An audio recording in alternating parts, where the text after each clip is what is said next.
জিনিস এই আমি আপনাকে ভিডিওটা একটু দেখাই। পুরোটা আপনারা এই দেখুন। পেজটা কোটি টাকার বাড়ি বানাতে চাও এরকম, তাহলে তোমাদের কি করতে হবে? এই ভিডিওটাতে লাইক করতে হবে, ভালোবাসতে হবে। তো ফুলের ভালোবাসা দিয়ে যাও, তার সাথে কতক্ষণ আগে আজকের পোস্ট। এই যে আমাদের বড় বড় কন্টেন্ট ক্রিয়েটার যারা বাংলার, তো যাদের ভিডিও আপনারা দেখে থাকেন, এই যে বাপন বিশ্বাস, বিখ্যাত রন, একটা পোস্ট করেছে, দেখতে পেয়েছেন? একটা পোস্ট করেছে এই ঘটনাটার জন্য। কেন করেনি?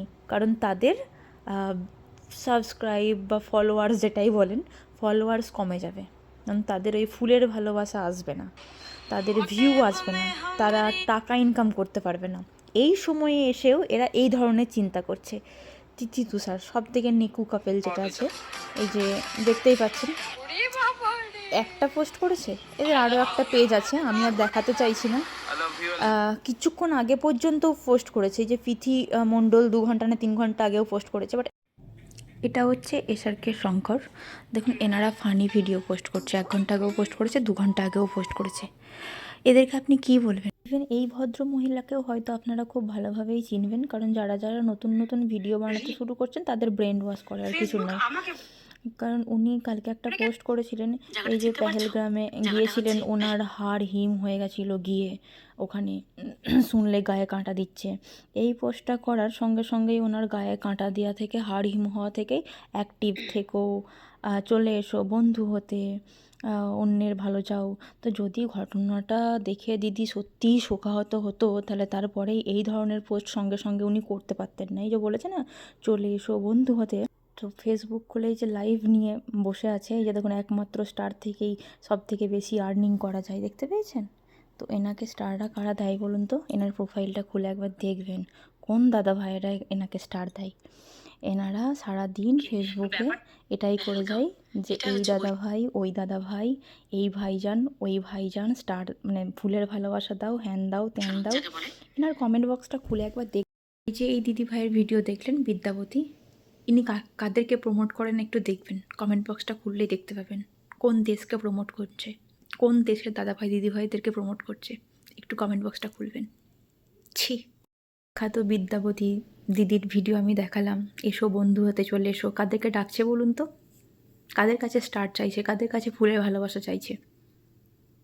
যারা আমাদের দেশের পিছনে লাগছে, যারা প্রত্যেকটা পোস্টে হাহা রিয়াক্ট দিচ্ছে, তাদের।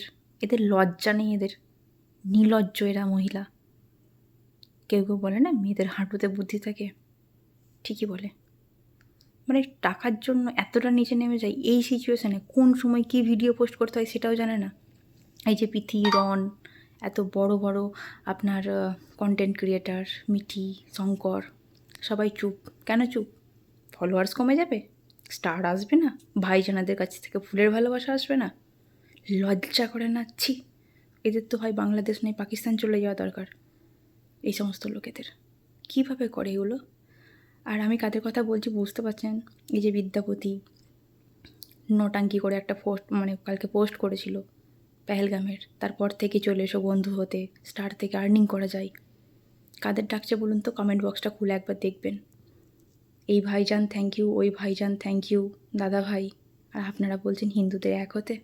কোনো দিন হবে না, কোনো দিন হবে না। আমার তো মনে হয় এরকম করে ইনকাম করার থেকে আপনার যারা বাটি নিয়ে ভিক্ষা করার অনেক ভালো। কারণ দেখুন, একটা মেসেজ পৌঁছাতে গেলে আমরা পোস্ট করছি, আমি আপনি কেউ নয়, সাধারণ মানুষ।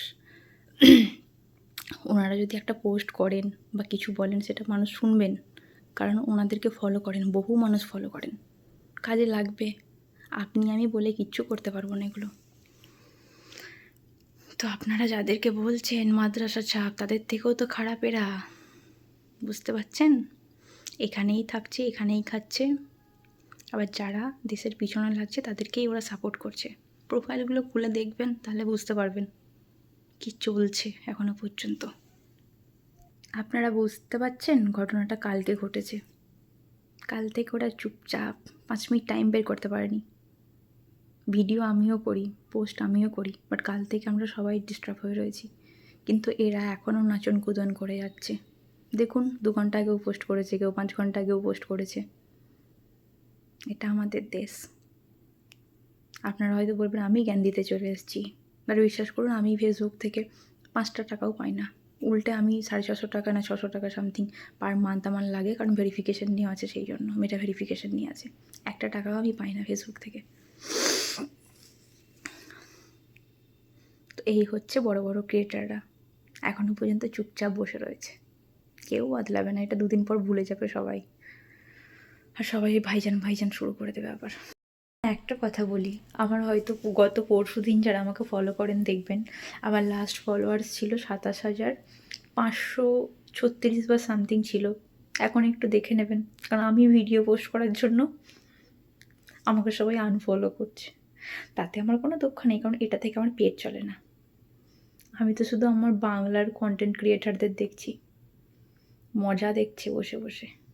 এটা আস্তে আস্তে বেড়ে বেড়ে যখন নিজের বাড়ি অবধি পৌঁছাবে এই ঘটনাগুলো, নিজেদের বাড়ির কারোর সঙ্গে এই ঘটনাগুলো হবে, তখন তারা ঠিক এর মর্ম বুঝতে পারবে যে কাদেরকে আমরা প্রমোট করছি, কেন এখনো পর্যন্ত চুপ করে আছি। আর আপনারা চেঁচিয়ে মরছেন হিন্দুরা এখন।